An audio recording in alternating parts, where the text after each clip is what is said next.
ফেসিবাদের জুলুম এবং নির্যাতনের মধ্যে একেবারে অতিষ্ঠ হয়েছিলাম। আর সেই জুলুম এবং ফ্যাসিস্টের পতন হয়েছিল ৩৭শে জুলাই। আর সেই পতনের একটি মাত্র সূত্র ছিল বৈষম্য বিরোধী বাংলাদেশ গঠন করতে হবে। আর সেই বৈষম্য বিরোধী বাংলাদেশ প্রতিষ্ঠার শব্দ নিয়ে প্রায় ২০০০ যুবক, ছাত্র, শ্রমিক, মেহনত মানুষ জীবন দিয়েছিলেন। প্রায় ২০,০০০-এর অধিক লোক বঙ্গত্ব বরণ করেছিলেন। সংগ্রামী তাওহীদি জনতা আজকে সেই ২০০০ লোকের খুনির এখনো পর্যন্ত দৃষ্টান্তমূলক এবং প্রদর্শনীমূলক কোন বিচার আমরা এখনো পাইনি। আমরা এই অন্তর্বর্তীকালীন সরকারের কাছে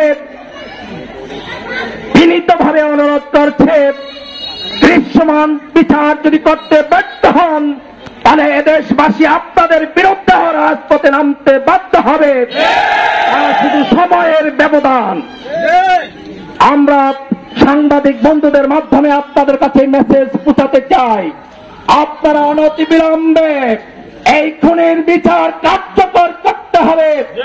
আর নাছে এই ছাত্র জনতা রাজপথ থেকে আর ঘরে ফিরে যাবে না ইনশাআল্লাহ।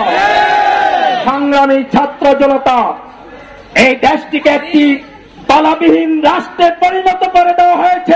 এই ১.৫ যুগ জুড়ে ধরে এদেশের ব্যাংক এবং বিমাকে একেবারে শূন্যের কোটায় পুঁচিয়ে দেওয়া হয়েছে। ওই কানাডা বেগম পাড়ায় সেখানে বাড়ি করা হয়েছে। ওই দুর্নীতিবাদদেরকে বাংলাদেশে এনে তাদের দৃষ্টান্তমূলক ব্যবস্থা করতে হবে। দেশের জনগণের রক্ত সুশ্বাসের পয়সা নিয়ে তারা আজকে বিদেশে বসে বাংলাদেশের জনগণকে হুমকি দিবে, তা কখনো মেনে নেওয়া যায় না। এই দিল্লিতে বসে আপনি এখনো হুঙ্কার ছাড়ছেন, আপনি কাদের ফলে হুঙ্কার ছাড়ছেন এদেশের জনগণ তা জানে। আমরা তাদের সে হুঙ্কারের তাৎপর্য জবাব দিতে রাজি আছে। সংগ্রামে এলাকাবাসীর বৈষম্য বিরোধী বাংলাদেশ করতে হলে একটি মাত্র আল্লাহর কোরআন দেওয়া বিধানের মাধ্যমেই সম্ভব। ১৯৭১ সালে স্বাধীন হয়েছে।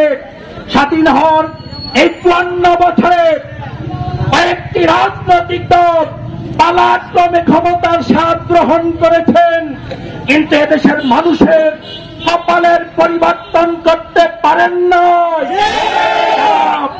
এমপি এবং মন্ত্রী হয়েছেন, তাদের এই বাক্যের পরিবর্তন ঘটাচ্ছেন। এই জন্য বৈষম্য বিরোধী আন্দোলন হয়েছে।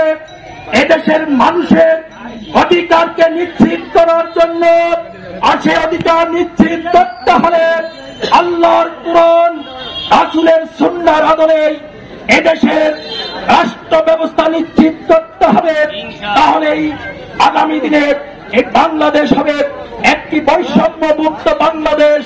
এদেশের সর্বস্তরের মানুষ তাদের মৌলিক অধিকারের গ্যারান্টি পাবে, নিশ্চয়তা পাবে। বাংলাদেশ জামাত ইসলামের এই আহ্বান এবং স্লোগান নিয়ে আজকে এই দেশে কাজ করে যাচ্ছে।